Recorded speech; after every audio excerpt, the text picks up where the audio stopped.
Kita mulai saja. Bismillahirrahmanirrahim. Assalamualaikum warahmatullahi wabarakatuh. Salam sejahtera bagi kita semua. Yang terhormat Bapak Pengawas Pembina SMK Negeri 6 Purworejo, Bapak Wakil dari Lembaga Penjamin Mutu Pendidikan LPMP Provinsi Jawa Tengah, Bapak narasumber in-house training pengembangan KTSP 2020-2021, Bapak Kepala SMK Negeri 6 Purworejo, dan Bapak Ibu Guru beserta in-house training. Alhamdulillahirrabbilalamin, kita dapat melaksanakan in-house training walaupun dalam keadaan COVID-19. Adapun susunan acara pada hari ini sebagai berikut. Yang pertama, pembukaan. Kedua, menyanyikan lagu Indonesia Raya. Ketiga, doa. 4, sambutan Kepala SMK Negeri 6 Purworejo. 5, sambutan perwakilan Lembaga Penjamin Mutu Pendidikan Jawa Tengah. 6, pengarahan dari pengawas pembina SMK Negeri 6 Purworejo, sekaligus membuka acara in-house training pengembangan KTSP tahun pelajaran 2020-2021. 7, penutup. Dilanjutkan acara inti, pengembangan silabus dan rencana pelaksanaan pembelajaran RPP. Marilah kita buka acara in-house training hari ini dengan membaca basmalah. Acara kedua, menyanyikan lagu Indonesia Raya.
Kita lanjutkan acara yang ketiga, yaitu doa kepada Bapak Aziz. Assalamualaikum warahmatullahi wabarakatuh.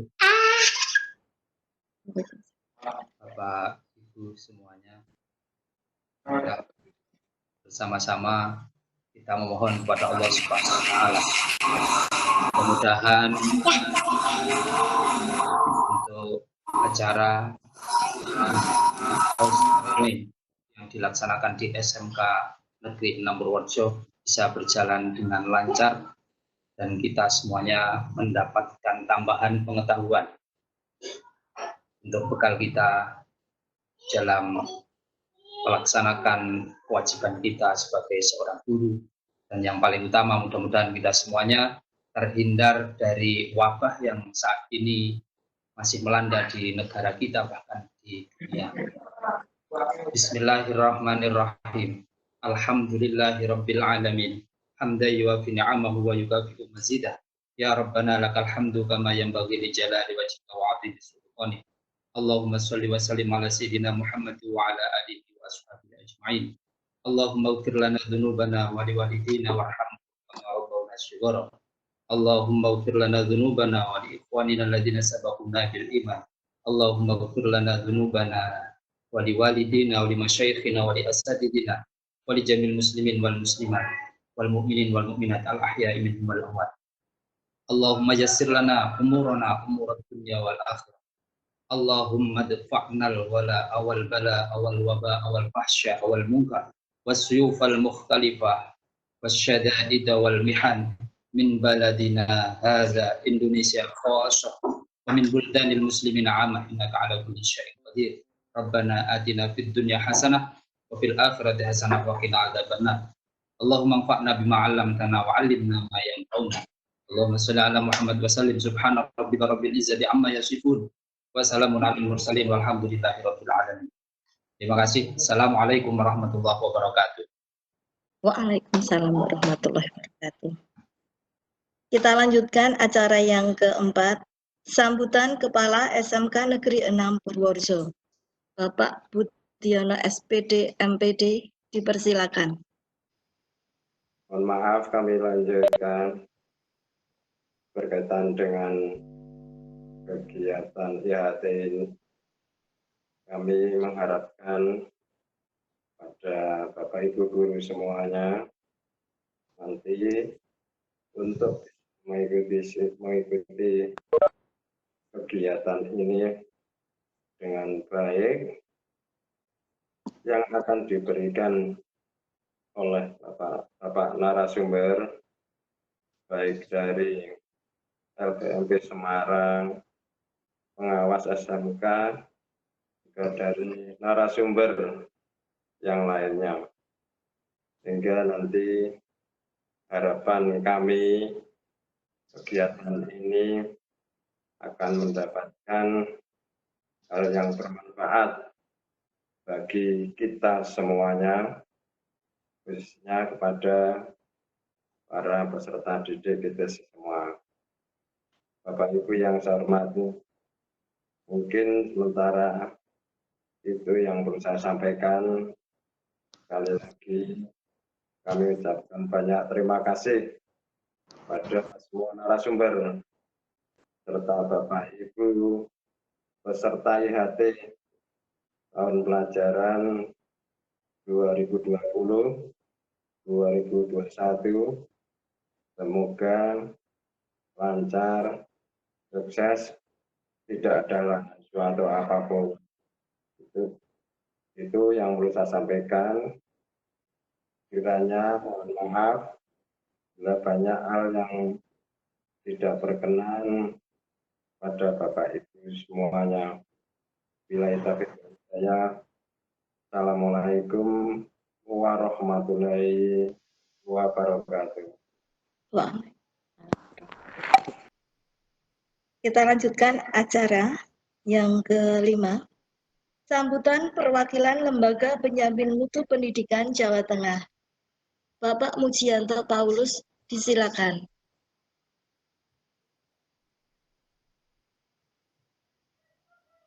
Cek. Bisa masuk. Bu Sulis, sudah bisa masuk ini? Halo. Oke, sudah bisa Pak, sudah terdengar dengan jelas. Oke, terima kasih. Ya. Assalamualaikum warahmatullahi wabarakatuh. Selamat pagi dan salam sejahtera untuk kita semuanya. Pertama-tama saya ucapkan selamat kepada SMK Negeri 6 Purworejo yang pada kesempatan ini sudah berhasil akan melaksanakan semacam workshop penyusunan silabus maupun RTP. Untuk itu pada kesempatan ini saya ucapkan terima kasih kepada Bapak Kepala Sekolah, Bapak Budiono SPD MPD. Selamat bertemu Pak Budiono. Juga kepada narasumber kegiatan ini, Bu Sulistyorini. Semoga kegiatan nanti sukses. Serta hostnya Pak Billy Cahyadi. Terima kasih. Selanjutnya pada kesempatan ini saya ucapkan terima kasih pula kepada Pak Pengawas, Pak Hamdi, ya, yang telah memantau dan mengikuti kegiatan ini. Semoga ini merupakan kegiatan yang amat bermanfaat untuk peningkatan dan perkembangan SMA Negeri 6 Purworejo ini. Juga tidak lupa atas nama Lembaga Penjaminan Mutu Pendidikan Jawa Tengah, kami menyampaikan terima kasih yang tak terhingga kepada segenap peserta pada kegiatan ini, seluruh Bapak Ibu Guru SMK Negeri 6 Purworejo. Semoga di tengah-tengah pandemi COVID-19 ini kita tetap semangat, tetap positif ya. Semoga semuanya terbebas dari COVID-19. Dan tentunya kita sama-sama berdoa semoga permasalahan COVID-19 ini segera dapat teratasi, dapat segera terselesaikan. Yang terakhir dari kami, singkat saja, monggo Bapak Ibu semuanya mengikuti kegiatan ini dengan sebaik mungkin. Dan kalau nanti di tengah-tengah perjalanan ada sedikit kendala, itu tidak masalah. Ya, yang penting kita berupaya maksimal untuk tetap berbuat sesuatu yang terbaik demi anak didik kita masing-masing. Kiranya itu yang dapat kami sampaikan. Sekali lagi selamat untuk mengikuti kegiatan ini. Sekian, Assalamualaikum warahmatullahi wabarakatuh. Kita lanjutkan acara yang ke-6. Pengarahan dari pengawas pembina SMK Negeri 6 Purworejo sekaligus membuka acara in-house training pengembangan KTSP tahun pelajaran 2020-2021. Bapak Dr. Andes Hamdi, disilakan. Assalamualaikum warahmatullahi wabarakatuh. Yang saya hormati Kepala SMK Negeri 6 Purworejo, Bapak Tiono SPD MPD. Yang saya hormati perwakilan dari LPMP Jawa Tengah, Bapak Pujianto Paulus. Terima kasih yang telah berkenan untuk memantau dari LPMP. Mudah-mudahan ini menjadi penyemangat, mendorong bagi SMK Negeri 6 Purworejo untuk melaksanakan kegiatan-kegiatan yang situasinya masih dalam kondisi seperti ini. Mudah-mudahan wabah tidak berakibat pada menurunnya semangat dan juga kinerja bagi SMK Negeri 6. Sekali lagi kami sampaikan terima kasih kepada Bapak Janto Paulus dari LPMP Jawa Tengah. Kemudian yang saya hormati Wakil Kepala Sekolah Tim Pengembang Kurikulum SMK Negeri 6 Purworejo dan Bapak Ibu semuanya yang telah berkenan untuk mengikuti kegiatan IHT pada hari ini. Mungkin tempatnya berbeda-beda, tetapi memiliki niat yang sama dalam rangka mengembangkan SMK 6 ke depan untuk bisa beraktivitas dengan lebih baik. Bapak Ibu yang kami hormati, terlebih dahulu mari kita kembali untuk memanjatkan bersyukur kehadirat Allah Subhanahu wa taala atas limpahan rahmat dan karunia-Nya. Kesempatan pagi hari ini kita bisa bertemu, kita bisa berkomunikasi, kita bisa bersilaturahmi walaupun dengan menggunakan alat sarana teknologi yang seperti kita gunakan dengan video conference. Mudah-mudahan pertemuan seperti ini tidak menghilangkan makna ataupun arti penting bagi SMK Negeri 6 dalam rangka melaksanakan in-house training. Berikutnya, terima kasih pada Bapak Kepala Sekolah tentunya atau tim pengembang kurikulum yang telah memperkenankan saya untuk mengikuti video conference pada hari ini. Mudah-mudahan juga jadi bagian untuk memberikan semangat bagi SMK Negeri 6 Purworejo.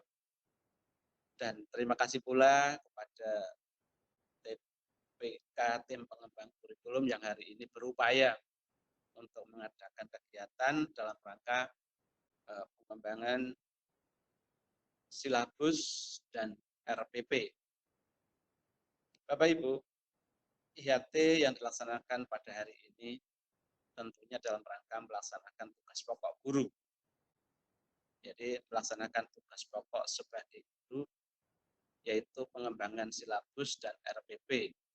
Karena guru harus memiliki silabus dan RPP. Ya. Apa yang akan dicapai dari IHT ini? Semoga dengan Vkom ini nanti terlaksana sesuai dengan yang kita harapkan dan akhirnya kegiatan ini Bapak Ibu dapat membuat silabus dan RPP di mana silabus itu bisa dibuat secara mandiri ataupun dibuat secara individu tergantung dari kemampuan Bapak Ibu semuanya. Tentunya kalau itu dibuat kelompok terutama adalah untuk guru yang sejenis. Ya. Kenapa Bapak Ibu guru harus membuat silabus dan membuat RPP? Tujuan utamanya agar Bapak Ibu guru ke depan dapat melaksanakan tugas pokoknya dengan terarah dan sistematis dalam rangkaian kegiatan yang akan diberikan kepada peserta didik kita. Tentunya siswa atau peserta didik itu dalam saat-saat tertentu akan memberikan satu pengertian, akan memberikan satu penafsiran, akan memberikan satu pendapat bahwa dari satu guru dengan guru yang lain biasanya akan dibandingkan. Ya. Jadi siswa itu sendiri yang akan membandingkan bahwa akan terlihat guru itu siap, guru itu tidak siap di dalam memasuki kelas kaitannya untuk menyampaikan materi pelajaran. Oleh karena itu, setelah berakhirnya IHT ini, kami berharap bahwa silabus dan RPP segera untuk direalisasikan. Saya percaya sebelum silabus dan RPP dikembangkan, tim pengembang kurikulum sudah mengembangkan EKTSP ya. Ini sebagai dokumen dokumen dasar yang menunjukkan bahwa kegiatan-kegiatan yang akan dilaksanakan dalam 1 tahun tertentu, yaitu untuk tahun 2020-2021. Terima kasih semuanya telah menunjukkan satu kegiatan-kegiatan nyata walaupun pada situasi yang demikian. Bapak Ibu, guru memang harus memiliki dokumen tersebut, artinya dokumen silabus dan dokumen RPP. Kalau kita ingat, kalau kita kembali memahami tugas pokok guru, itu ada 5. Yang pertama membuat perencanaan, melaksanakan, mengevaluasi, dan melakukan tindak lanjut. Hari ini yang kita laksanakan dalam rangka membuat perencanaan. Mudah-mudahan perencanaan yang dibuat itu juga nanti akan baik, bisa dilaksanakan sesempurna mungkin ya untuk tahun 2021. Mudah-mudahan di tahun itu kondisinya tidak seperti ini. Namun demikian, jikalau ternyata nanti di tahun 2021 masih ada seperti ini, ya kita harus berupaya mengoptimalkan media seperti ini kaitannya kita dalam melaksanakan kegiatan di abad 21 dengan revolusi industrinya 4.0. Kita bisa memanfaatkan teknologi dengan baik. Bapak Ibu yang kami hormati, tujuan dari kita membuat RPP dan silabus artinya kita biar bisa melaksanakan tugas pokok dengan baik.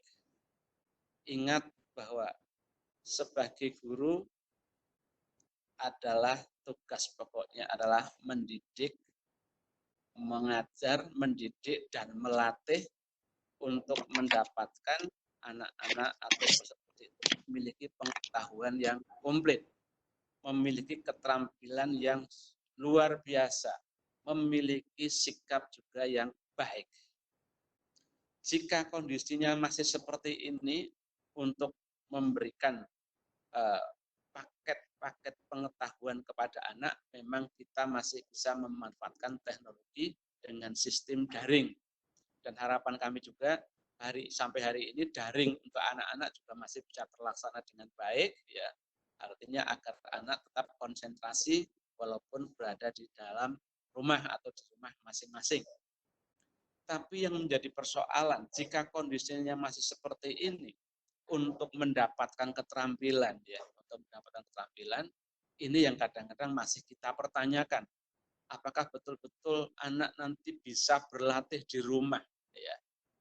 Ya, karena saya yakin pemahaman dapat di sekolah, tetapi di rumah tidak ada alat, ya, tidak ada media yang digunakan untuk memperoleh keterampilan, terutama keterampilan di bidang produktif, itu akan sulit dicapai.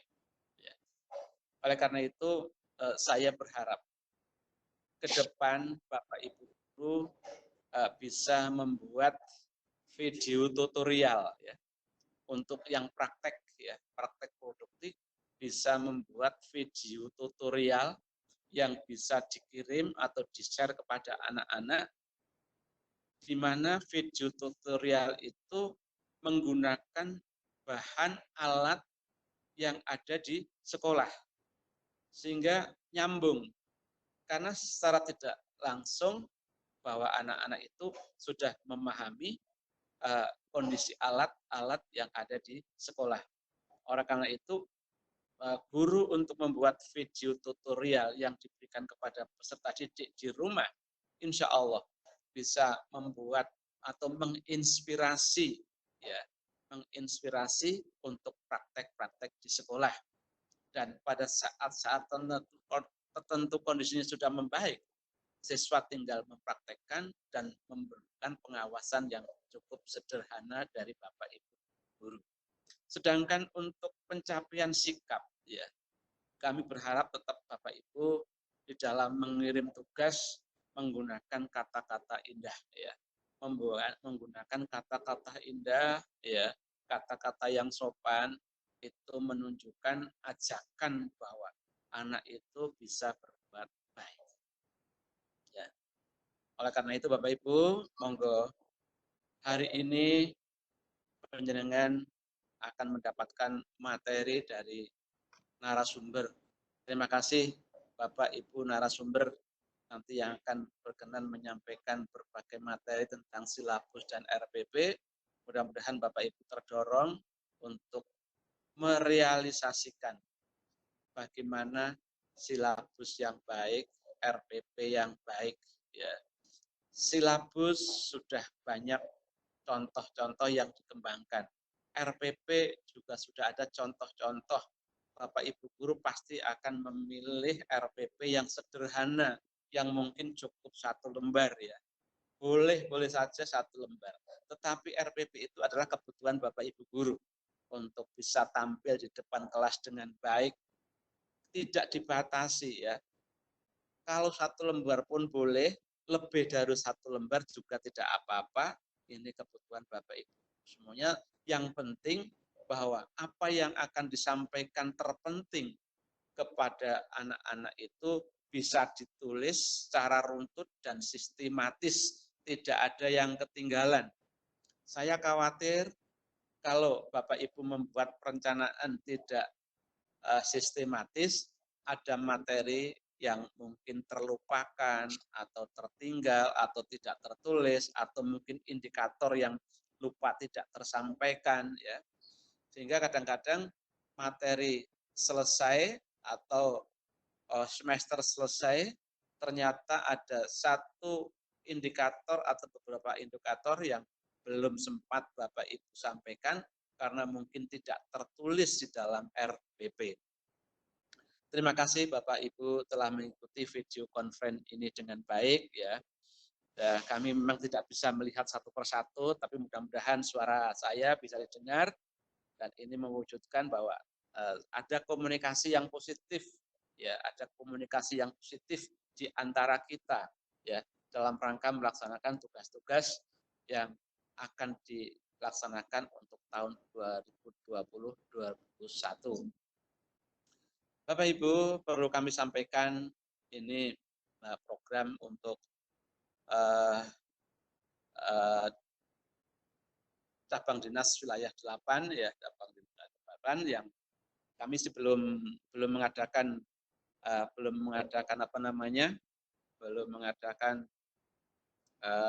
rembugan, ya, tentang tahapan-tahapan bagaimana mengupload, ya, buku 1, buku 2 dan buku 3. Tapi ini nanti akan kami koordinasikan, ini kami bocorkan dulu kepada SMK Negeri 6, ya. Mudah-mudahan ini menjadi bagian yang nanti diprogramkan. Jadi tahapan-tahapan yang harus kita siapkan bahwa tanggal 20 sampai dengan tanggal 30, berarti hari ini, ya, semua sekolah membuat Google Drive, ya, semua sekolah membuat Google Drive dan alamatnya untuk diserahkan kepada pengawas, ya. Serahkan kepada pengawas, ya, alamat dari Google Drive, ya. Kemudian setelah Google Drive itu bisa dibuat, sekolah mengupload dokumen sinkronisasi kurikulum dengan Dudi. Mudah-mudahan sekolah sudah melakukan sinkronisasi kurikulum, ya, dengan Dudi, ya.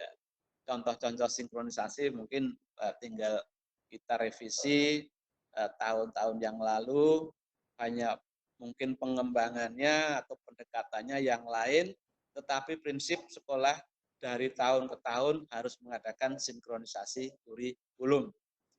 Ya, ini nanti yang harus diupload juga. Ya.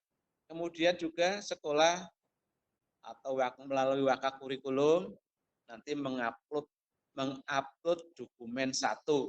Setiap guru mengupload silabus, setiap guru mengupload RPP. Ya. ABCD atau tadi yang 4 tadi itu diupload di Google Drive sekolah, ya, sekolah. Kemudian tanggal 1 sampai dengan 10 Mei, ya, 1 sampai 10 Mei, mudah-mudahan nanti pengawas bisa melakukan perval, ya.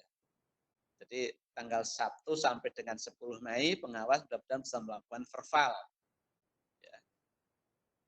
EKTSP setelah ada perval nanti sekolah melakukan review dan revisi, ya.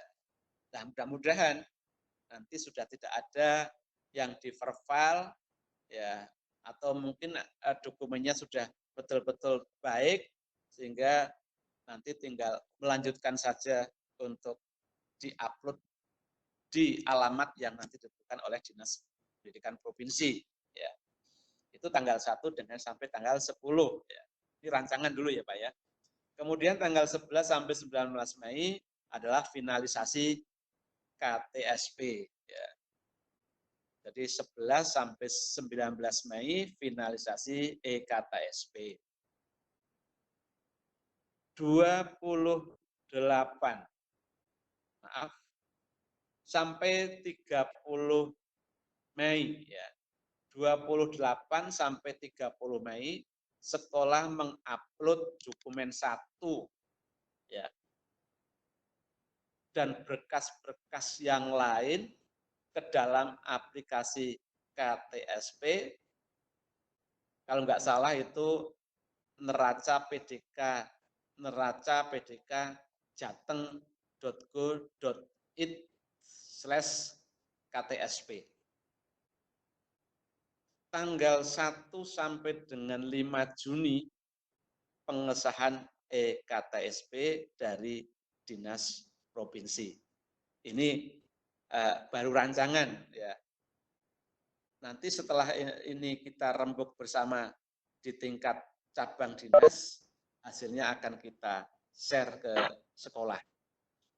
Ini mudah-mudahan bisa menjadi gambaran ya, menjadi gambaran kita untuk bekerja sehingga nanti pada saatnya kita bisa memiliki dokumen-dokumen yang valid, yaitu dokumen 1, dokumen jiwa, dan dokumen 3.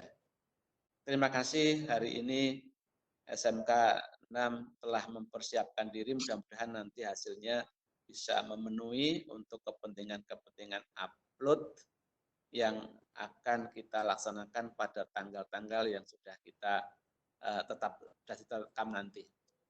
Demikian Bapak Ibu Guru yang bisa kami sampaikan,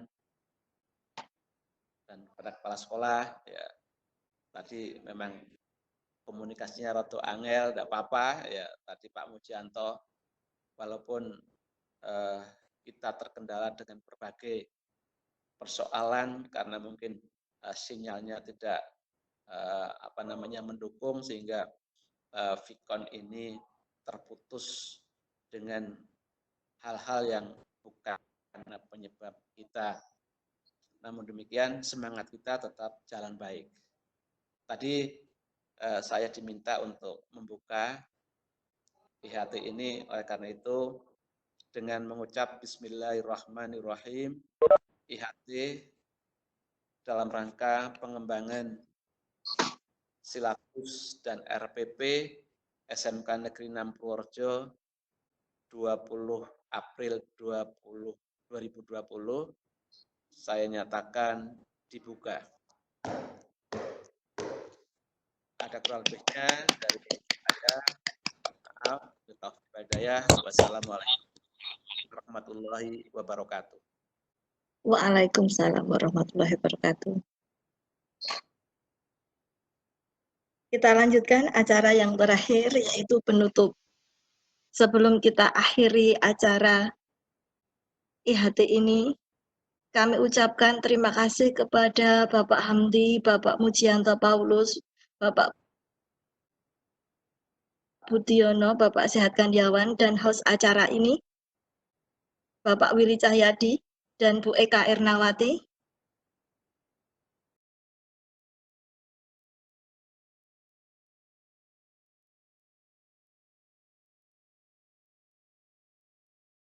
Assalamualaikum warahmatullahi wabarakatuh.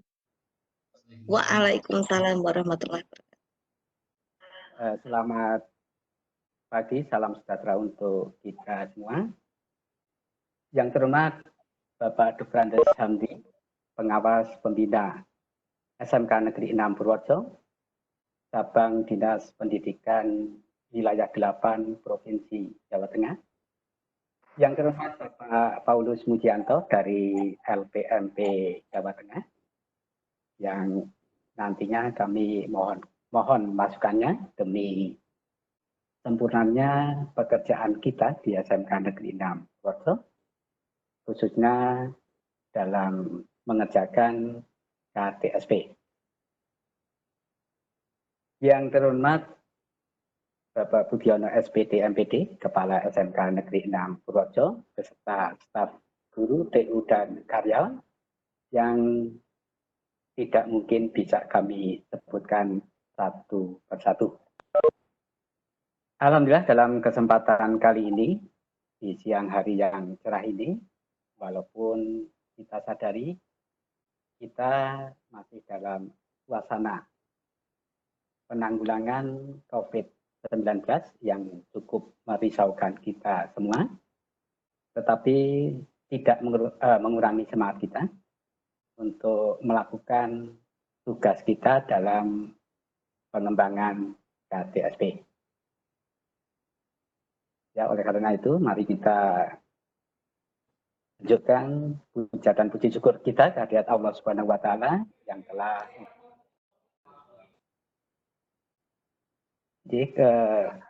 kemudian kami sampaikan juga apabila nanti suara kami tidak terdengar, mohon disampaikan. Kemudian kepada hostnya juga mohon untuk merazia sekiranya ada mic yang belum di mute atau mic yang belum di off-kan. Bapak Ibu semua, sesuai dengan arahan pengawas tadi, bahwa kita sudah ada draft tentang penanggalan proses daripada penyusunan KTSP kita yang dikenal dengan EKTSP. Kembali kami luruskan bahwa pengertian EKTSP adalah proses pengajuan pengesahan KTSP secara elektronik. Dan alhamdulillah untuk SMK, proses EKTSP sudah dilakukan 2 kali, tahun pelajaran kemarin dan tahun pelajaran ini. Sehingga diharapkan mengevaluasi dari kegiatan EKTSP tahun kemarin bisa dijadikan pijakan ke kita semua agar proses EKTSP dalam hal upload dan lain sebagainya bisa lebih lancar. Kemudian Bapak Ibu, kalau kita melihat ke roadmap-nya yang semula adalah direncanakan, roadmap ini berdasarkan nota dinas dari Dinas Pendidikan dan Kebudayaan Provinsi Jawa Tengah, bahwa September sampai Januari 2020 ini sebenarnya adalah stage atau langkah penyusunan dokumen 1 yang berupa KTSP, dokumen 2 berupa silabus, dan dokumen 3 berupa RPP. Sehingga diharapkan sampai hari ini, tanggal 20 April, ya, diharapkan draft dokumen 1, 2, dan 3 sudah tersusun. Tetapi apabila dalam kenyataannya belum tersusun, kita masih punya waktu sampai 30 April paling tidak untuk menyelesaikan dokumen 1, 2, dan 3. Yang mana seperti diinformasikan tadi bahwa 20 sampai 30 April adalah upload dokumen 1, 2, 3 ke Google Drive tiap-tiap sekolah. Sehingga nanti proses uploadnya akan lebih mudah.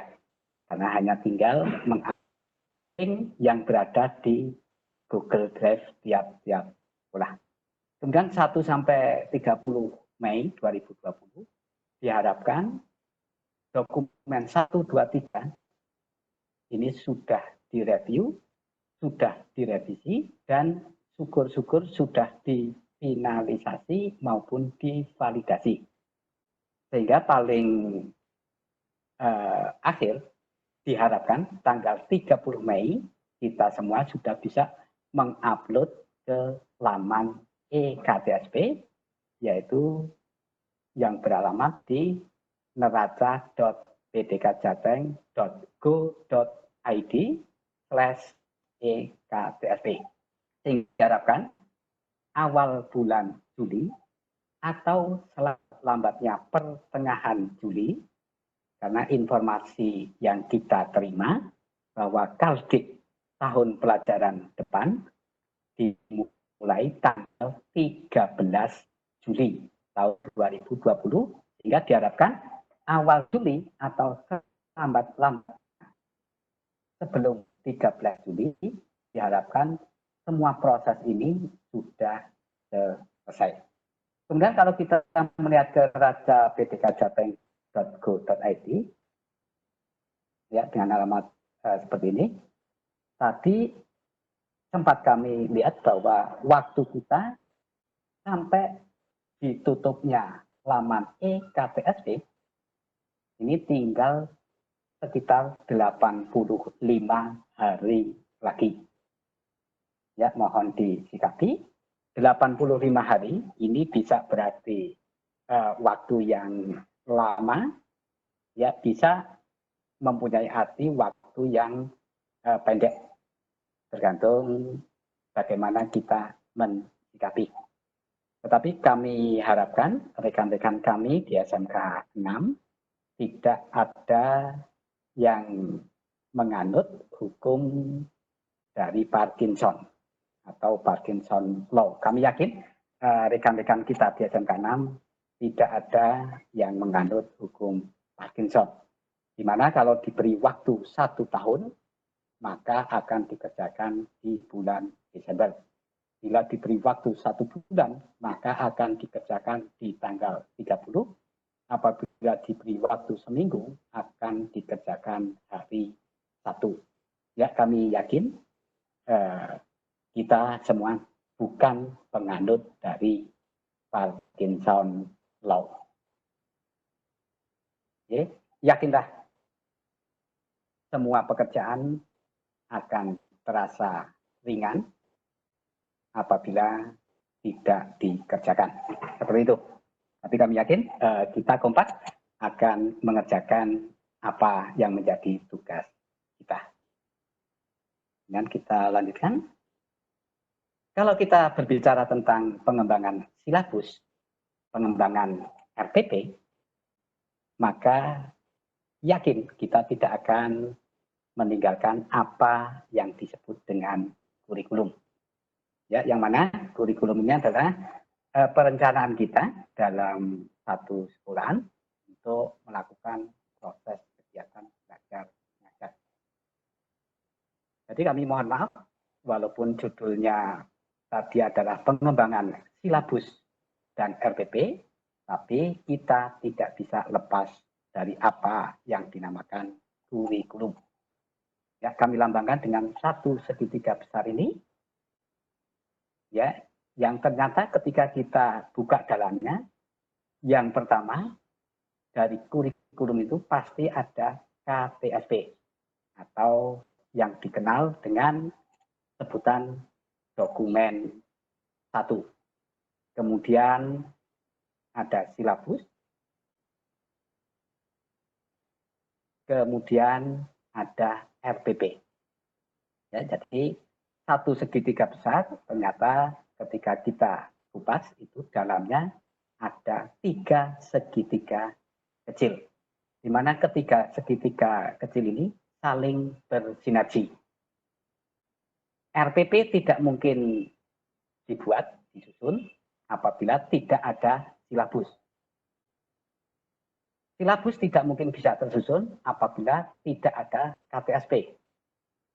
Karena di dalam KTSP itu nanti ada aturan-aturan tentang unsur dari silabus maupun unsur dari RPP. Nah, menjadi tanggung jawab kita bersama. Penyusun sudah pasti adalah tim pengembang KTSP, kemudian silabus dan RPP seperti yang diinformasikan tadi, diamanatkan oleh Pak Hanti, bahwa silabus dan RPP adalah tugas kita masing-masing. Ya, kalau kita timbul pertanyaan, bagaimana KTSP, silabus, dan RPP ini merupakan dokumen yang benar dan dokumen yang baik, mari nanti kita pelan-pelan belajar bersama agar kita menghasilkan dokumen yang benar maupun dokumen yang baik. Ya, sejauh mana batasan benar dan baik, ini mungkin bagi Bapak Ibu punya pendapat masing-masing. Ada yang berpendapat bahwa seperti apa dokumen yang benar? Ada yang berpendapat bahwa dokumen yang benar adalah dokumen punya saya, dokumen yang saya copy dan lain sebagainya. Ya, kita perlu sadari hal seperti itu karena bisa dibayangkan rekan-rekan kita ada sekitar misalkan ada 50 orang. Kemudian ke 50 itu menyusun dokumen. Dan kebetulan dari lembaga yang berbeda-beda. Artinya lembaga diklat yang beda-beda. Bisa jadi akan menghasilkan 50 format dokumen. Dan masing-masing ngeklaim benar. Ya, ada yang berpendapat seperti itu. Tetapi ketika kita coba lihat nanti, kita akan menghasilkan satu dokumen yang benar. Apakah dokumen yang benar? Kalau menurut pendapat saya, bahwa dokumen yang benar adalah dokumen yang kita buat berdasarkan panduan maupun berdasarkan pedoman dari pemerintah. Dalam hal ini, pedoman dari Dinas Pendidikan dan Kebudayaan Provinsi Jawa Tengah. Asal kita berpedoman pada pedoman maupun panduan yang ada, bisa kita klaim bahwa dokumen kita adalah benar. Kemudian bagaimana dokumen yang baik? Ya, dokumen yang baik menurut pedoman dari Dinas Pendidikan dan Kebudayaan Provinsi Jawa Tengah, bahwa dokumen yang baik adalah dokumen yang nilainya di atas 81. Bagaimana cara mengukur dari dokumen yang baik tersebut? Jangan khawatir, pada pedoman penyusunan KTSP sudah disiapkan instrumen validasi, baik validasi KTSP, validasi silabus, maupun validasi RPP. Ya, nanti akan dinilai oleh verifikator, dalam hal ini pengawas SMK, dan dokumen dinyatakan baik dan bisa dipakai apabila nilainya di atas 81. Seperti itu Bapak Ibu, sehingga apabila ditanya dokumen saya benar dan baik, ya benar kalau menurut mengikuti pedoman yang ada, kemudian baik apabila nilainya di atas 81. Ya, kita lanjutkan. Kita ambil satu-satu, walaupun fokus tujuan kita nanti ke pengembangan silabus dan RPP. Kita ambil satu-satu dari KTSP, kurikulum tingkat satuan pendidikan. Nah, di sini ada kata-kata satuan pendidikan. Sehingga kurikulum yang kita hasilkan nanti adalah kurikulum SMK Negeri 6 Purworejo. Sehingga sudah tidak ada judul di covernya ini KTSP SMK Negeri 6 Purworejo. Ya, karena ini satuan pendidikan SMK 6, sehingga nanti nama kurikulumnya adalah kurikulum SMK Negeri 6 Purworejo. Ketika kita tanya teman-teman, tentu saja dari sekolah lain, ya ketika kita tanya apa warna cover dari KTSP sekolah Anda, ada yang mengatakan biru. Ya, ketika kita kejar lagi, kok ngerti warnanya biru? Sana menjawab, karena tembok sekolahan kami warnanya biru, sehingga seluruh dokumen apapun di tempat kami warnanya biru. Nah ini, semoga dengan SMK Negeri 6 tidak terjadi seperti itu, karena harus kita sadari bahwa KTSP adalah sumber kita, ya bisa dikatakan sumber hukum kita untuk melakukan pra pembelajaran, pelaksanaan pembelajaran, penilaian, bahkan sampai menentukan kelulusan maupun kenaikan kelas. Jadi seyogianya nanti dokumen 1 KTSP ini jangan disimpan di lemari kaca yang tidak boleh tersentuh oleh siapapun. Justru harus bisa dilihat, bisa dibaca, dan bisa dijadikan pedoman untuk kita semua. Ya, kami hanya menggunakan satu pedoman untuk menyusun KTSP kita, sekaligus menyusun silabus dan RPP. Ya, kita hanya memakai satu sumber hukum, yaitu pedoman teknis, penyusunan dan pengesahan KTSP SMK yang berbasis elektronik tahun pelajaran 2020-2021 yang diterbitkan oleh Dinas Pendidikan dan Kebudayaan Provinsi Jawa Tengah. Kenapa kita hanya menggunakan satu pedoman? Ya, jangan khawatir Bapak Ibu, nanti ketika kita susun dan kita buka pedoman yang hanya satu ini, insya Allah nanti dasar hukumnya akan sangat komplit, dasar hukumnya akan banyak, ya paling tidak sekitar 25-an dasar hukum, dimulai dari Permen 61 tentang KTSP, Permen 62 kalau nggak salah tentang ekstrakurikuler, Permen 63, 64, kemudian Perdirjen, dan lain sebagainya. Ya, jadi hanya satu pedoman, tetapi ketika kita breakdown, ketika kita buka, kita mulai kerja kita untuk menyusun, insya Allah nanti akan banyak sekali sumber hukum resminya.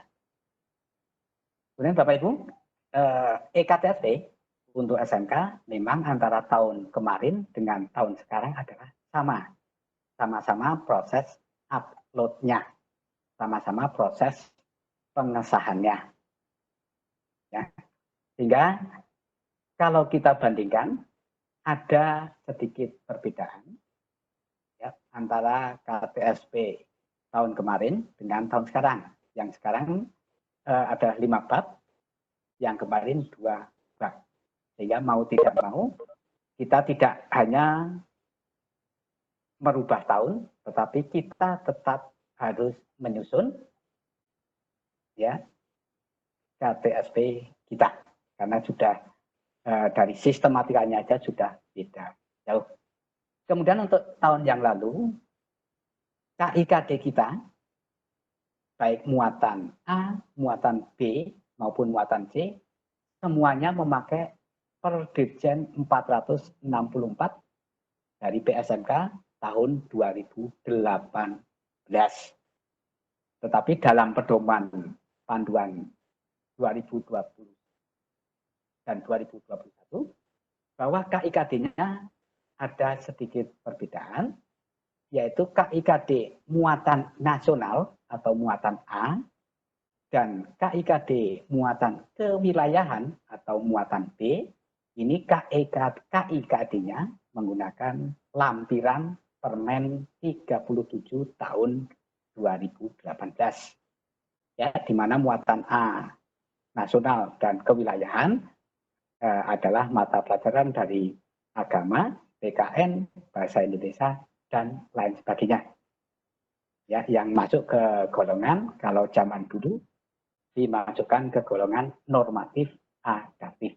Nah, sehingga mau tidak mau, Bapak Ibu guru yang ngasto muatan nasional maupun muatan kewilayahan, nanti silabusnya dan nanti RPP-nya harus mengadakan perubahan KIKD-nya. Tetapi untuk mata pelajaran produktif, masuk golongan C, baik C1, C2 maupun C3, ini sama dengan tahun kemarin. Masih memakai Peraturan Direktorat Jenderal 464. Nah, ini satu perbedaan.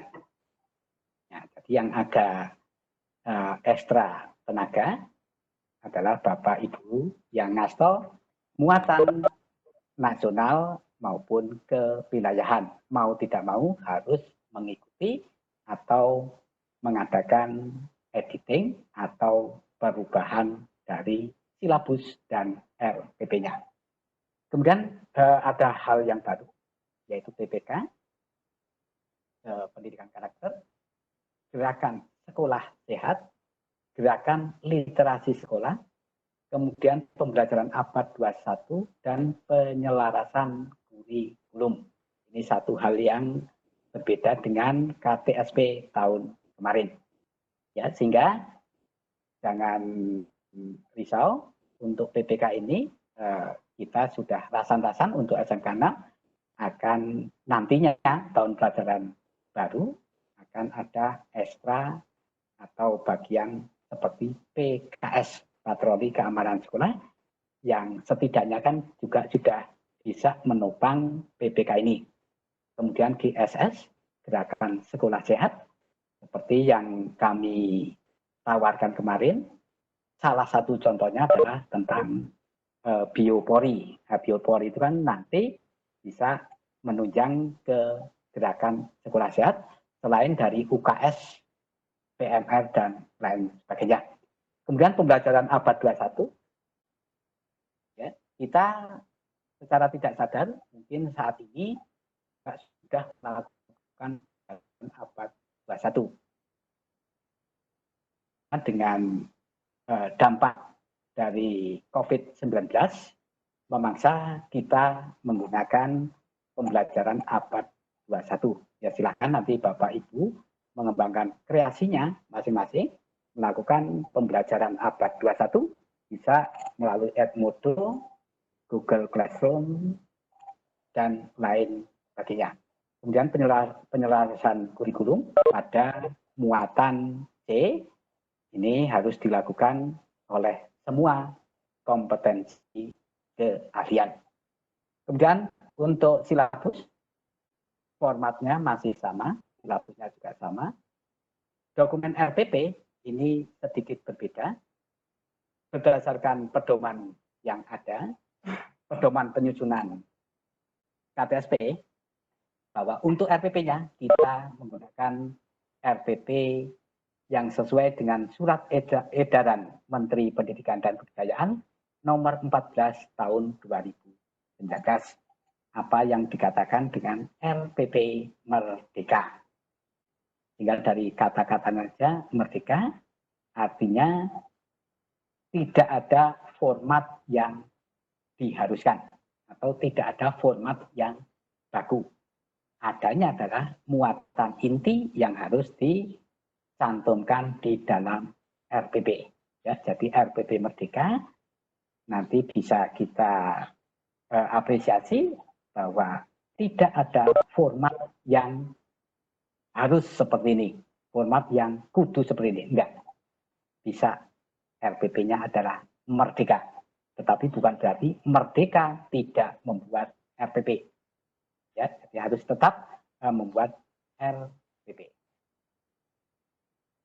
Nah, untuk KTSP, tidak usah khawatir, saya yakin untuk SMK 6 sudah mulai bergerak, ya, tim pengembang kurikulumnya. Hanya yang mungkin dilakukan, yang belum dilakukan mungkin membagikan KIKD untuk muatan nasional maupun muatan kewilayahan ke rekan-rekan guru yang lain. Nih, jadi untuk bagian pertama, KTSP sudah kita lewati. Ya, kami persilakan Bapak Ibu sambil istirahat bisa menikmati hidangan yang ada, misalkan ada, ya. Sambil kita lanjutkan ke bagian berikutnya tentang silabus. Ya, kita cukup berbahagia sekali ketika kita buka buku saku tanya jawab RPP yang diterbitkan oleh Kementerian Pendidikan dan Kebudayaan tahun 2020. Ini saya crop, saya potong dari buku saku aslinya.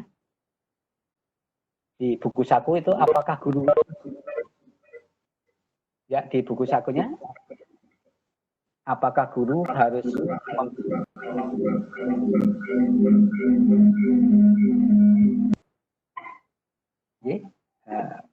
ya, terima kasih yang sudah mute mic ya, cukup mendengung tadi. Poin 3, apakah guru harus membuat silabus? Di sana dijawab tidak, guru tidak harus membuat silabus.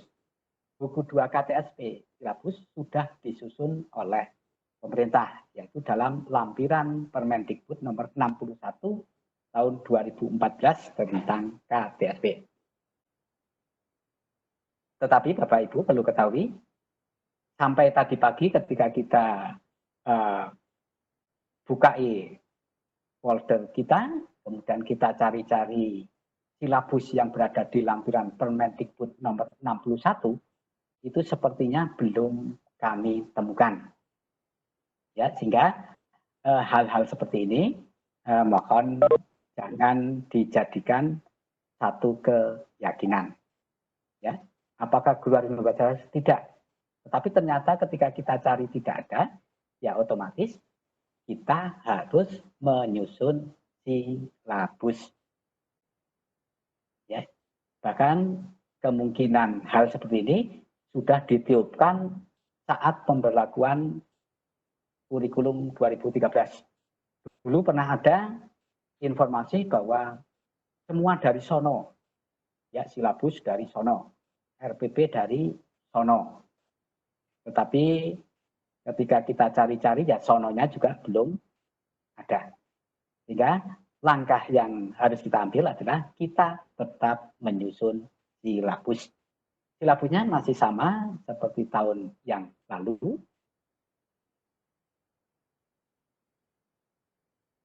Ya, silabusnya masih sama seperti tahun yang lalu.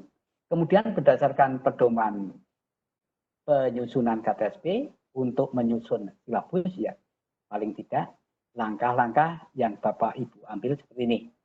Tapi saya yakin Bapak Ibu sudah sangat familiar sekali, sudah sangat paham sekali dengan proses penyusunan silabus.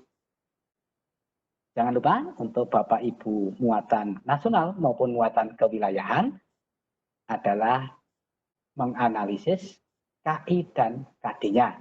Karena sumber KI KD-nya sudah berubah, yaitu menggunakan Permen 37. Ya, dan menyusun IPK, indikator pencapaian kompetensi, dan seterusnya.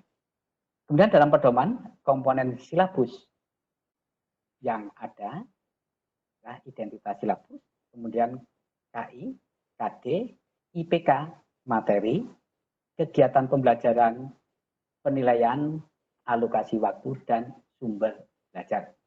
Sehingga apabila nanti kita sudah menyusun silabus, karena di sana ada kegiatan pembelajaran, ada penilaian, sehingga bisa kita klaim dengan kita menyusun silabus, berarti sekitar 75% pekerjaan kita dalam menyusun RPP sudah kita lakukan.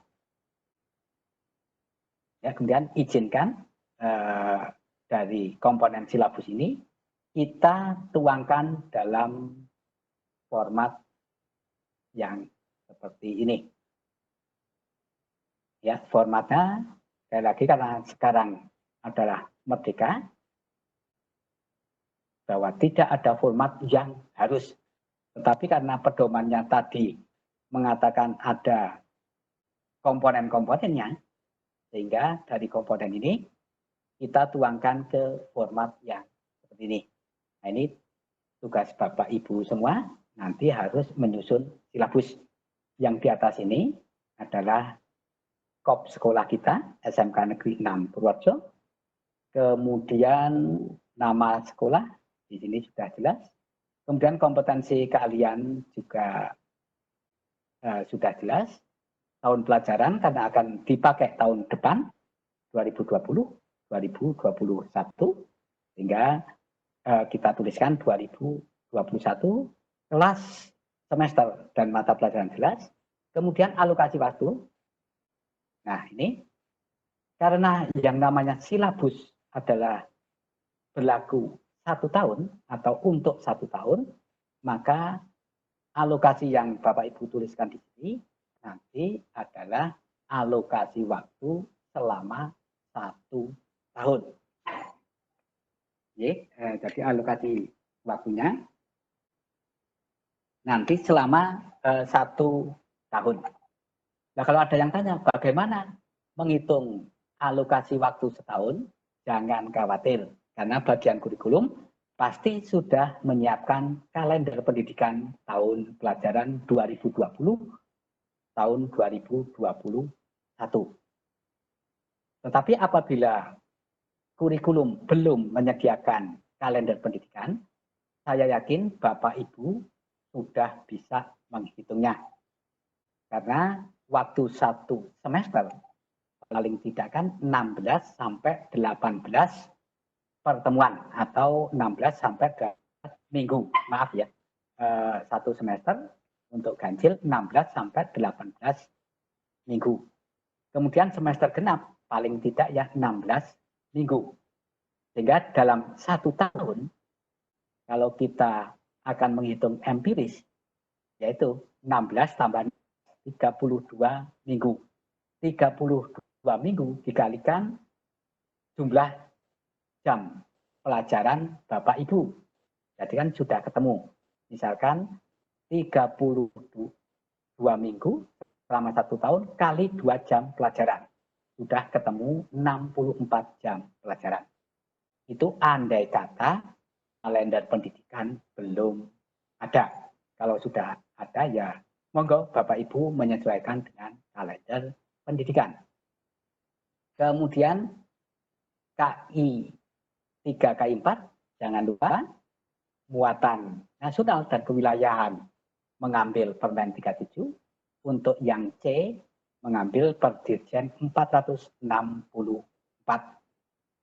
Kemudian kompetensi dasar kode 3, ini adalah kode pengetahuan, juga sama, KD-nya ngambil dari Permen 37 untuk muatan nasional dan kewilayahan, Perdirjen 464 untuk muatan C. Kemudian materi pembelajaran bisa melihat dari KD yang ada. Kami yakini Bapak Ibu Guru sudah sangat paham untuk materi. Kemudian untuk IPK, nah ini. IPK ini kadang menyebabkan kita kadang berpikir ulang, kadang kita mutar-mutar. Ya, bagaimana cara menyusun IPK? Karena kalau KD itu pasti sudah ada, kalau IPK, nah ini yang menyusun adalah Bapak Ibu Guru masing-masing. Rumus simpel, rumus sederhana untuk menyusun IPK, yaitu dengan menggunakan KKO atau kata kerja operasional ditambah materi. Ya, ini sudah jadi IPK. Dan ciri-ciri IPK pasti mempergunakan kata kerja aktif. Ya, ini rumus dari penyusunan IPK. Jadi kata kerja operasional dari belum ditambahkan materi, sudah jadi IPK. Kemudian permasalahannya, berapa jumlah IPK dari tiap KD misalkan ini. Ada buku yang mengatakan jumlahnya 2, ada yang mengatakan 3, ada yang mengatakan 4. Tetapi ketika kita coba lihat berapa jumlah IPK untuk tiap KD, ya kita harus mengenal dulu. Jenis IPK itu ada 3. Yang ke 1, IPK kunci. Yang kedua, ini IPK prasyarat. Dan yang ketiga adalah IPK pengayaan. Ya, jadi kalau kita bingung berapa IPK yang harus saya buat, ya kita lari ke jenis IPK.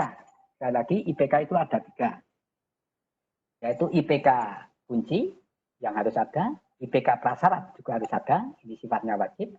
Kemudian yang ketiga adalah IPK pengayaan. Nah, yang namanya pengayaan kan tidak wajib, sehingga yang wajibnya itu tadi adalah 2. Sehingga kalau kita simpulkan berapa jumlah IPK untuk tiap KD, paling tidak ya ada 2. Ini. Kemudian kegiatan pembelajaran, karena kita prinsipnya efisien, ya tidak apa-apa apabila kita isi dengan sintak dari model pembelajaran yang kita pilih. Kemudian alokasi waktu ya harus disesuaikan dari turunan atau breakdownan dari alokasi waktu yang di atas ini. Yang di atas ini berlaku untuk 1 tahun, tapi yang di bawah sini berlaku untuk tiap KD. Sehingga dari total setahun bisa dibagi-bagi, didistribusikan ke tiap-tiap KD. Ya, tentu saja Bapak Ibu pasti menyusun program semesteran untuk membagi-bagi waktu dari waktu total setahun. Kemudian teknik penilaian, ya perlu diketahui bahwa teknik penilaian ini pasti ada penilaian singkat, penilaian pengetahuan, dan penilaian keterampilan. Kalau singkat, kita sudah memakai dengan asesmen singkat. Ya, pengetahuan dan keterampilan yang ini nanti kita tuangkan ke dalam RPP. Nah, ini Bapak Ibu untuk KKO-nya yang kami maksud tadi, ya, kata kerja operasional, membentuk IPK. Jangan lupa KKO plus materi. Nah, sekarang misalkan ini. Misalkan kita akan membuat IPK. Ya, kita cari isu yang sangat hangat sekarang. Misalkan siswa dapat membuat masker. Nah, misalkan masker. Ya, tentu saja IPK-nya, ya indikator pencapaian kompetensi agar siswa bisa membuat masker. Misalkan ini, kita cari siswa dapat menjelaskan, misalkan ya, 1. Siswa dapat menjelaskan fungsi masker. Kemudian yang kedua, misalkan, siswa bisa menghitung kebutuhan bahan membuat masker. Nah, itu. Kemudian, misalkan lagi, siswa dapat melakukan ya atau membuat masker. Nah, ini dari masalah masker aja kita sudah dapat 3 IPK. 1 tadi bisa menjelaskan fungsi masker, yang kedua bisa menghitung kebutuhan masker, yang ketiga bisa melakukan atau membuat masker. Nah, itu dari masker kita sudah bisa membuat 3 IPK. IPK kunci dan IPK prasyarat. Nah, kalau kepengen menindaklanjuti dari hasil masker yang dibuat, berarti Bapak Ibu menuntut siswa untuk membuat IPK pengayaan. Misalkan dari setelah membuat, kita kasih tantangan lagi, siswa, nah ini misalkan, siswa bisa menganalisis ya efektivitas masker yang telah dibuat tadi. Nah, itu misalkan. Ya, ini adalah IPK pengayaan. Bahwa IPK pengayaan itu tidak wajib. Yang wajib tadi adalah 2 IPK. Ya, misalkan masker, berarti bisa membuat masker, sudah cukup. Tapi apabila bisa menjual masker, bisa menganalisis masker, bisa membuat motif masker, nah, itu adalah masalah IPK pengayaan. Jadi monggo Bapak Ibu untuk membuat IPK, apakah hanya IPK kunci maupun prasyarat, itu sudah tidak apa-apa. Sehingga betul sesuai buku yang ada bahwa jumlah IPK minimal 2, yaitu IPK kunci dan IPK prasyarat. Kemudian untuk kegiatan pembelajaran, ya seperti kami sampaikan tadi, silakan bisa diisi dengan sintak model pembelajarannya, ya, sintak pembelajaran yang Bapak Ibu pilih. Misalkan untuk membuat masker tadi kita menggunakan teaching factory. Ya, jadi satu siswa menerima order untuk membuat masker. Kemudian menganalisis order. Ya, siswa berarti kan menganalisis masker itu tadi. Apakah bagusnya pakai bahan A, bahan B, maupun bahan C, dan lain sebagainya. Kemudian baru siswa mengerjakan order. Kemudian setelah maskernya diperoleh, siswa bisa mengevaluasi masker yang didapatkan, dan siswa bisa menyerahkan order ke penerima. Nah ini, misalkan kita ambil satu kegiatan pembelajaran dari model teaching factory, membuat masker itu tadi. Ya, perlu diingat untuk silabus yang dipersyaratkan, ya, yang diminta adalah silabusnya 1 tahun. Nah ini, misalkan diminta silabusnya 1 tahun. Ya, kami mencoba menyusun silabus seperti ini. Jadi silabus yang diminta oleh EKTSP, ya, sesuai dengan penanggalan tadi, diminta adalah 1 tahun. Ya, sekali lagi, untuk membuat silabus 1 tahun itu tidak berat apabila tidak dikerjakan. Tapi kalau dikerjakan, insya Allah sehari 2 hari. Jadi asal konsentrasi penuh untuk mengerjakannya. Nah, ini ya contoh silabus sudah kami contohkan. Nanti kita sama-sama bekerja bersama-sama, sama-sama belajar. Kemudian RPP, ya seperti yang kami katakan tadi bahwa RPP yang dipakai berdasarkan pedoman yang ada, memakai RPP yang merdeka, yaitu berdasarkan SE Menteri Pendidikan dan Kebudayaan nomor 14. Ya, SE-nya berbunyi jelas sekali seperti ini. Dilakukan efisien, efektif, dan berorientasi pada murid. Sehingga ada hal-hal yang mubadir, yang tidak efektif, itu bisa kita hindarkan. Kemudian ada penyederhanaan dari 13 komponen RPP, disederhanakan menjadi muatan atau komponen inti dan komponen pelengkap. Yang harus ada di RPP kita adalah komponen inti, yaitu tujuan pembelajaran, langkah-langkah pembelajaran, dan asesmen atau penilaian pembelajaran.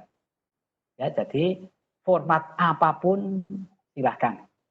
Bahkan kalau untuk meningkatkan semangat kita, RPP dibuat dengan format memakai seperti poster, ya, dengan Canva, Corel, maupun dan sebagainya, monggo kerso. Yang penting komponen inti ini harus ada dan ada lampirannya. Kemudian yang keempat, adapun RPP yang telah dibuat tetap dapat digunakan. Ini SE Menteri bunyinya seperti ini. Tetapi pedoman kita, acuan kita adalah pedoman dari Dinas Pendidikan dan Kebudayaan. Bahwa RPP-nya adalah memakai RPP yang merdeka. Ya. Sehingga kita loyalitas tegak lurus saja dengan provinsi. Ya, toh dengan RPP yang merdeka ini cenderung lebih sederhana. Dan di SE ini tidak ada kata-kata harus 1 lembar, tidak ada. Sehingga apabila nanti RPP Bapak Ibu jadinya 1 lembar atau 2 lembar, itu tidak masalah. Yang tidak boleh adalah apabila RPP Bapak Ibu tidak ada komponen inti. Mau jadi selembar, 2 lembar, 3 lembar, dan seterusnya, monggo. Mau jadi 1 RPP untuk 1 pertemuan, monggo. 1 RPP untuk banyak pertemuan juga boleh. Ya, perbedaannya ini kami lewati saja, karena saya sampaikan tadi. Kemudian diagram alurnya sesuai dengan pedoman penyusunan RPP dan juga di validitasnya, instrumen validitasnya atau instrumen validasinya dari Dinas Pendidikan Provinsi seperti ini. Ya, sangat sederhana. Langkah pembelajaran tadi di silabus sudah ada. Ya, tujuan pembelajarannya di silabus belum ada, sehingga nanti kita membuat ini. Kemudian penilaiannya tadi di silabus sudah ada. Ya, sehingga yang kami katakan bahwa apabila kita sudah membuat silabus, otomatis 75% dari kita sudah menyusun RPP. Nah, kemudian kemarin kami sempat mensurvei beberapa responden, ya, responden dari pengawas SMK maupun SMA, kemudian responden dari teman-teman kurikulum di Purworejo, Magelang, dan Temanggung, kemudian juga beberapa guru dengan pertanyaan, apakah 1 RPP menurut Bapak Ibu, apakah untuk 1 pertemuan, apakah untuk 1 KD dengan model berbeda, apakah 1 RPP untuk 1 KD dengan model pembelajaran yang sama. Kemudian kami tawarkan juga yang apakah Bapak Ibu menunggu RPP atau membuat RPP hanya menunggu copy paste dari teman-temannya. Alhamdulillah ternyata yang menjawab menunggu copy paste hanya sekitar 6,90%. Ya, sekitar 1 orang dari sejumlah responden, sekitar 40-an responden. Ada yang mengatakan 1 RPP, 1 pertemuan. Ini oke, tidak masalah. Karena kita membuat RPP tentu saja kan melihat dari kompetensi dasar yang ada. Kemudian ada yang ngeklaim 1 RPP untuk 1 KD dengan tiap model pembelajaran yang berbeda tiap pertemuannya. Berarti ini 1 RPP untuk menjadi beberapa pertemuan. Ada juga yang 1 RPP untuk 1 KD, artinya untuk beberapa pertemuan dengan model yang sama. Ya. Ternyata kebanyakan memilih 1 RPP 1 pertemuan. Tetapi perlu diingat, RPP-nya adalah merdeka. Ya, monggo dibuat sesuai dengan KD yang ada. Mau untuk 1 pertemuan, monggo. Untuk berbagai macam pertemuan, ya monggo. Karena semua berdasarkan KD yang ada. Nah, ini saya hanya membuat format ya yang setidaknya memuat muatan atau komponen inti. Ya, jadi formatnya merdeka, bisa bermacam-macam, boleh, tidak ada yang melarang, asal prinsip efisien, efektif, dan berorientasi ke siswa itu mutlak terpenuhi. Ini setidaknya hanya format dalam membuatnya. Jumlah pertemuan ya monggo disesuaikan dengan KD Bapak Ibu. Misalkan untuk 1 kali pertemuan, ya 1 pertemuan itu 2 jam misalkan. Tiap pertemuan 45 menit. Ya, nanti di sini diisi 1 kali 2 jam pelajaran. Kalau misalkan untuk 2 pertemuan, ya bisa 2 kali sekian jam pelajaran. Kemudian tuliskan model maupun metode pembelajarannya. Kemudian KI KD-nya. Ya, KD-nya silakan berpedoman pada Permen 37 untuk muatan nasional dan kewilayahan, kemudian peminatan Perdirjen 464. Kemudian tujuan. Nah, ini tujuan yang tadi belum ada di silabus. Sesuai dengan pedoman penyusunan RPP, ya, bahwa tujuan pembelajaran ini memuat 4 unsur, yaitu A, B, C, D, audience, behavior, condition, dan degree. Audience adalah siapa yang akan kita beri pelajaran. Tentu saja hal ini adalah siswa. Behavior adalah perilaku siswa. Condition adalah cara kita, cara guru, agar terjadi perubahan perilaku siswa. Kemudian degree ini adalah tingkat atau level, adalah tujuan yang akan kita capai setelah kita merubah perilaku siswa. Ini unsur membuat tujuan pembelajaran, yaitu A, B, C, D. Audiens atau siswa, behavior, perilaku siswa, condition adalah cara kita untuk merubah perilaku siswa, degree adalah tujuan kita. Apakah ABCD ini harus urut? Ya, Bapak Ibu punya kewenangan, ya, punya hak untuk merubah-rubah urutan ini. Jadi tidak masalah, tidak harus A, B, C, D. B, C, D, A boleh, D, C, A, B boleh, B, C, D, A boleh. Ya. Kecuali kalau kita memberikan nama anak kita, tidak boleh diubah.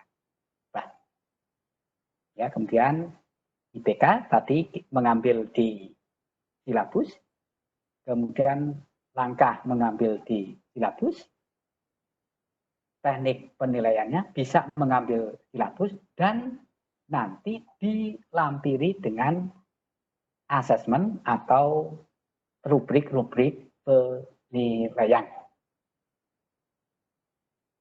Nah, sebagai kita contohkan misalkan tujuan pembelajaran. Kita contohkan misalkan membuat tujuan pembelajaran. Setelah melakukan pembelajaran model project based learning, siswa dapat mendiagnosis kerusakan transmisi sesuai SOP. Ini hanya satu contoh saja. Nah, sehingga kalau kita lihat ke unsur pembuatnya tadi, pembelajaran model project based learning. Ini kan berarti kan C, condition. Siswa, ini adalah audiens,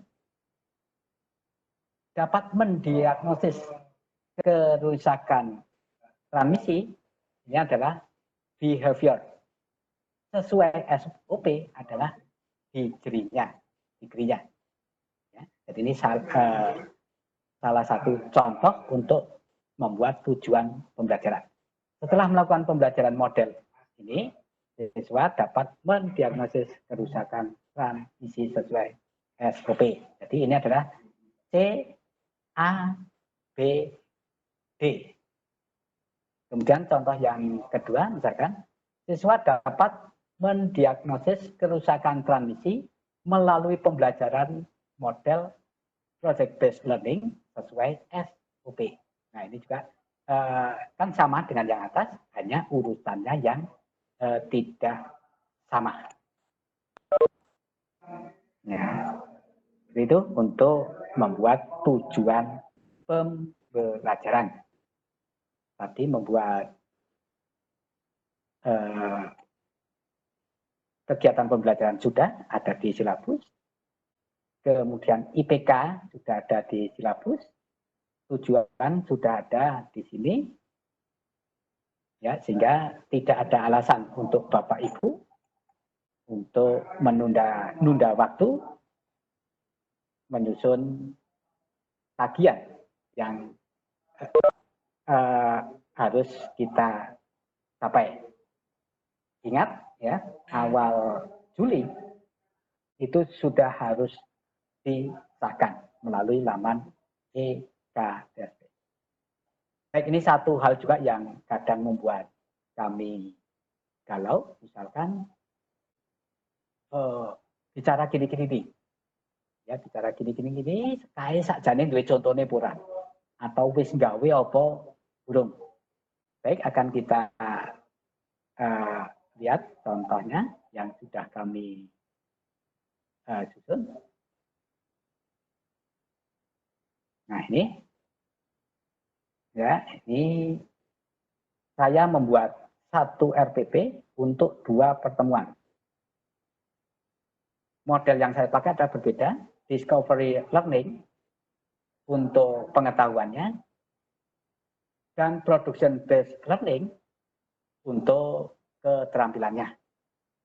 Ya, sehingga artinya menerapkan cara perawatan transmisi, ini masuk ke pengetahuan, kemudian merawat berkala transmisi, ini masuk ke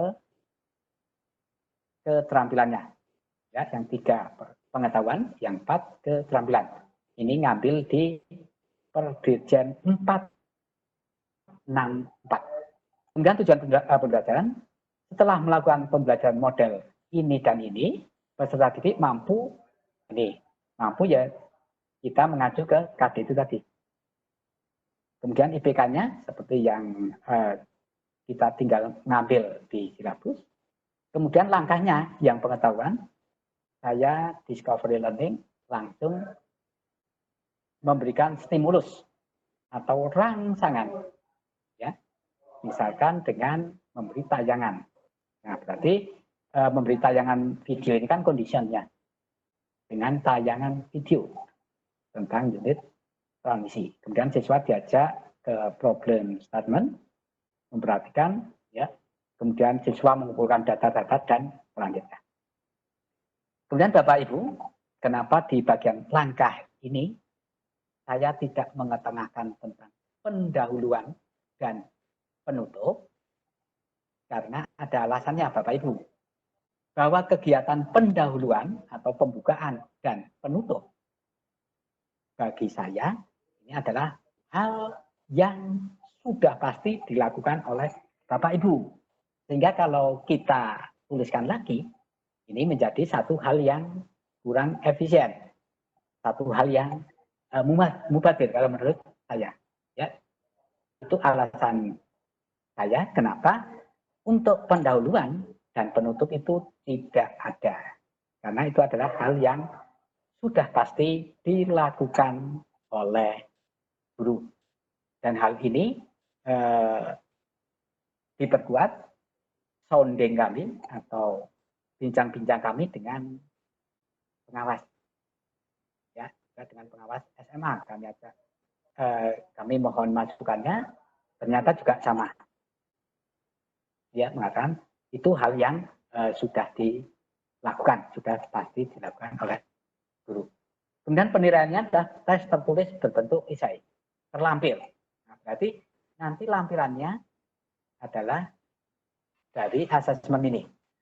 Begitu juga dengan yang pertemuan kedua, kemudian disahkan. Ini kami memberanikan diri pengesahannya guru dengan kepala sekolah. Tapi apabila nanti ada format yang pengesahannya itu misalkan dengan kurikulum baru dengan kepala sekolah, ya monggo. Ya, kemudian lampirannya yang harus ada. Karena di atas ini adalah terlampir, yaitu lampiran dari asesmen. Paling tidak yang pertama adalah kisi-kisi penulisan butir soal. Ya, kisi-kisi ini esai. Ya, kenapa kisi? Karena dari kisi-kisi inilah nanti yang menentukan siswa bisa mengerjakan atau tidak, khususnya pada hal indikator soal. Apabila Bapak Ibu guru membuat indikator soalnya dengan baik, maka insya Allah siswa nanti hanya dengan membaca kisi-kisi soal, insya Allah nanti siswa bisa mengerjakan karena sudah ada garisnya atau benang merahnya. Ini misalkan disajikan gambar sinkronis unit, siswa dapat menyebutkan komponen transmisi. Ya, berarti pikiran siswa dengan hanya membaca kisi-kisi soal, dia pikirannya sudah dibawa ke unit sinkronis. Dan dia pasti sudah membayangkan apa-apa saja komponen yang ada di unit sinkronis. Ini kisi-kisi. Kemudian lampiran yang kedua adalah kriteria penilaian. Kalau Bapak Ibu ragu, masuk isai ada kriteria, tetap bisa. Kalau pilihan ganda itu kan sangat mudah. Pilihan ganda itu ya kriterianya hanya 0 dan 1. Kemudian di total dibandingkan total soal, sudah ketemu. Tapi bagaimana halnya dengan isai? Isai pun juga kriterianya ada. Ya, dilihat dari jawaban siswa dengan skor. Tidak lengkap, kurang lengkap, lengkap. Misalkan 1, 2, 3. Siswa menjawab tidak lengkap, 1. Siswa menjawab lengkap, 3. Siswa menjawab kurang lengkap, 2. Seperti itu seterusnya. Sehingga dari total skor, ini dari skor perolehan, ya total skor, dibagi dengan skor maksimal akan ketemu nilai. Ini dari yang pengetahuan. Dan nanti daftar nilainya bisa dieksplor sendiri di Excel atau format yang lain. Kemudian penilaian sikap kan sudah menjadi areanya, kalau tidak salah itu guru PKN, guru agama, dan BK. Kemudian keterampilan pun juga ada kisi-kisinya dengan melihat dari pedoman penilaian yang tertanggal di bulan Oktober 2018. Kemudian pedoman kriteria penilaiannya, ya misalkan kita memiliki kinerja, ya dibuat seperti ini. Kemudian bobot-bobotnya. Nah, yang membedakan kriteria kinerja dengan proyek adalah terletak pada bobot penilaian. Nah, itu Bapak Ibu, kita kembali ke contohnya tadi, sudah kita contohkan.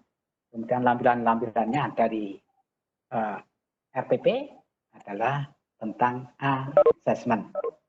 Ya, baik untuk pengetahuan maupun keterampilan. Nah, mungkin itu dulu Bapak.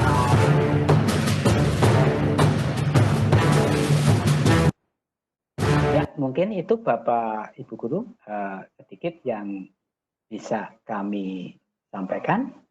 Kami yakin masih jauh dari sempurna karena kami atau saya juga masih tahap belajar, sama-sama belajar dengan niat yaitu agar kita semua bisa cepat mengerjakan dan segera mendapatkan produk.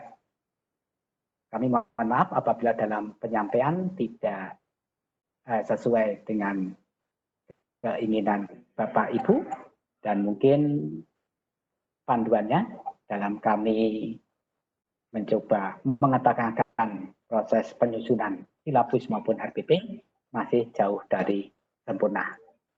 Terima kasih. Waktu kami kembalikan ke moderator. Monggo.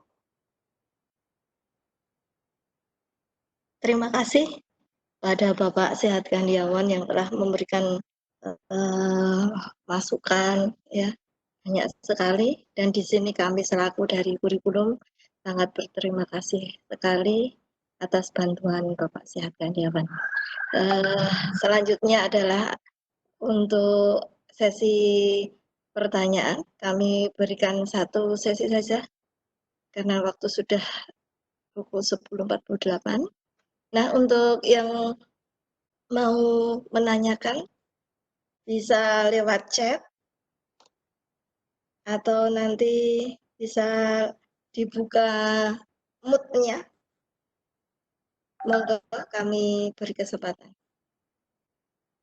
Untuk KIKD Permen 37 2018 dan KIKD C Perdirjen 464 2018 sudah kami share di grup SMK 6 yaitu di official.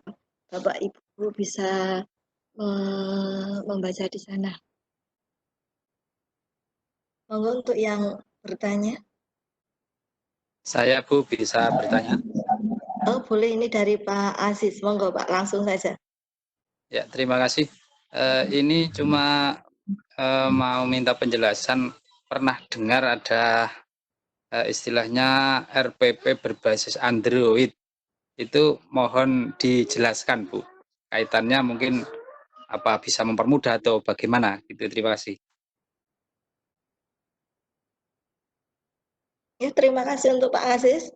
Monggo yang kedua, untuk pertanyaan kedua sebelum dijawab oleh narasumber. Sambil selingan, dan kami sudah minta bantuan ke Bapak Ibu Kaprok untuk penandatanganan buku 1 yang sinkronisasi dengan Dudi. Kemarin kami minta bantuan Ibu Warnidah, Ibu Yenti, dan satu lagi untuk TKR ini Pak Rifki nggih, walau di musim pandemi COVID-19 ini kita sinkronisasi dengan Dudi untuk buku 1 KTSP. Dan untuk informasi saja, kemarin kami di bulan Januari sebetulnya juga sudah untuk sosialisasi silabus dan RPP itu sebagai pra atau permulaan, sehingga Bapak Ibu guru di sini kami yakin sudah membuat, ya tinggal melengkapi saja. Sehingga jika tadi ada waktu yang tadi dibocori Pak Hamdi nggih, terima kasih Pak Hamdi ya, bahwa kita nanti di tanggal 20 sampai 30 kita nanti sudah selesai dalam mengupload di Google Drive untuk buku 2 dan buku 3 yaitu silabus dan RPP. Nah, kami mohon Bapak Ibu guru nanti sekitar tanggal 25 bisa mengirim ke kami ya, sehingga nanti bisa segera diupload. Monggo untuk penanya yang kedua. Atau langsung saja penanya ke satu nggih, Bapak Sehat Gandiawan. Monggo, ini dari Pak Ngasis, yaitu pertanyaannya adalah apa itu RPP berbasis Android? Oke, terima kasih Bu Pujana selaku moderator. Akan kita coba ya menjawab pertanyaan maupun tantangan dari Pak Aziz. Ya, alhamdulillah berarti Pak Aziz itu sudah sangat reaktif sekali. Mungkin karena tadi melihat perbedaan dari KTSP tahun kemarin dengan KTSP sekarang. Di sana ada pembelajaran abad 21. Ini berarti Pak Aziz mungkin sebenarnya memancing-mancing kita ya untuk merubah RPP yang ada ke sistem Android. Kalau menurut kami ya RPP berbasis Android mungkin ini ada salah satu bentuk RPP yang berupa paperless ya, artinya sudah tidak menggunakan kertas tetapi memanfaatkan teknologi IT dalam hal ini Android. Salah satu aplikasi yang bisa dipakai untuk membuat RPP Android adalah SAC, ya, Smart Application Creator. Ya, sehingga RPP yang sudah dibuat itu nanti dipindahkan ke aplikasi SAC, kemudian aplikasi SAC kita sharekan ke siswa atau maaf, misalkan tidak ke siswa ya ke guru lain gitu ya. Sehingga artinya apa? Artinya RPP kita sudah tentunya RPP elektronik. Ya.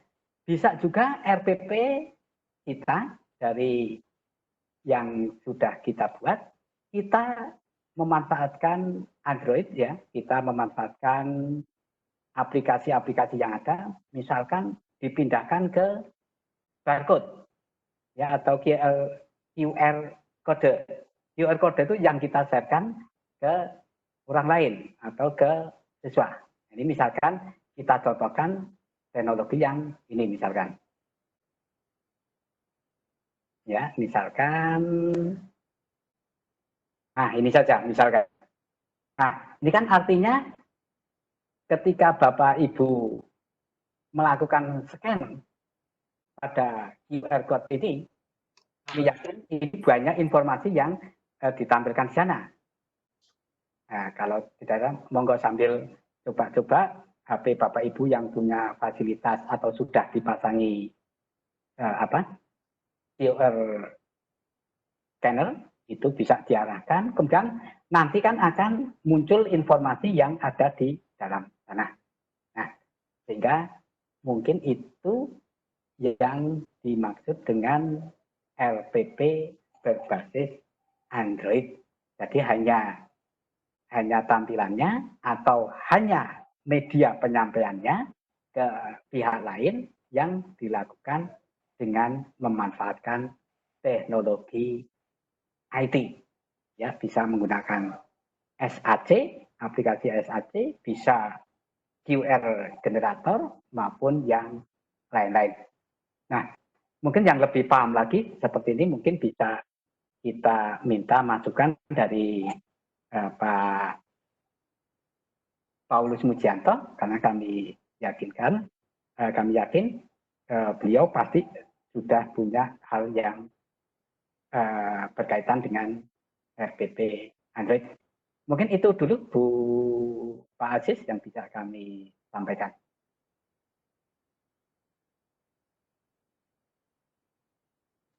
Terima kasih Pak.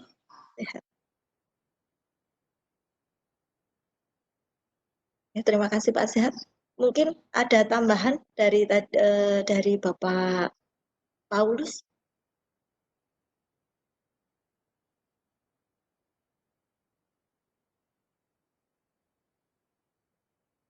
Ini ada tambahan Bapak Paulus masih di sini. Ya, terima kasih.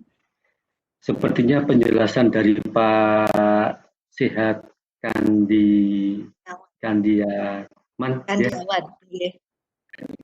Kandiawan itu sudah sangat jelas, Ibu, bahwa dalam rangka kita menghemat tas, itu kan terus cetak sekarang, ya. Cukup software aja dan itu dapat dibuat apakah lewat HP, menggunakan aplikasi yang tadi telah dijelaskan Pak Siat itu, ataukah dengan cara-cara aplikasi-aplikasi yang lain. Kiranya kebijakan itu amat menguntungkan untuk kita semuanya. Kita memanfaatkan gadget atau HP itu bukan sekadar hanya sebagai alat komunikasi saja, tetapi dapat menunjang tugas-tugas kita. Dan itu dapat menghemat dan menguntungkan kita semuanya. Terima kasih Pak Siat atas masukan dan atas materi pada siang hari ini. Terima kasih. Terima kasih Pak Paulus dengan arahannya. Teman-teman masih adakah yang ingin menanyakan hal yang lain? Wah, ini berarti diam, berarti ini sudah tidak ada yang bertanya. Baiklah, untuk acara inti kami kira telah selesai. Terima kasih kepada semua, baik host, presenter, maupun partisipan pada in-house training tanggal 20 April 2020 hari ini. Alhamdulillahirrabbilalamin kita telah menyelesaikan. Semoga dengan in-house training ini kita segera menyelesaikan kewajiban kita, yaitu membuat pengembangan EKTSP. Tidak lupa tadi kami harap Bapak Ibu Guru sudah mengumpulkan silabus dan RPP maksimal tanggal 25 April 2020 ya, sehingga kita nanti bisa mengunggah di Google Drive dan langsung ke lamannya KTSP. Mungkin ada tambahan lain dari host? Tidak? Terima kasih sekali. Boleh satu kalimat lagi, boleh? Nggih, monggo nggih. Monggo Bapak. Ya. Terima kasih Ibu Moderator LPMB Jawa Tengah, mengucapkan terima kasih dan selamat serta salut yang sebesar-besarnya kepada SMK Negeri 6 Purworejo yang telah berhasil melaksanakan IHT lewat virtual ini. Ya, semoga ini akan menambah wawasan semua rekan-rekan guru, menambah motivasi semuanya. Dan terakhir doa kami, mudah-mudahan tugas yang sudah diagendakan dalam rangka pemenuhan materi-materi untuk disimpan di Google Drive itu dapat terlaksana dengan sebaik mungkin. Sekian, terima kasih. Saya akhiri. Assalamualaikum warahmatullahi wabarakatuh. Waalaikumsalam warahmatullahi wabarakatuh.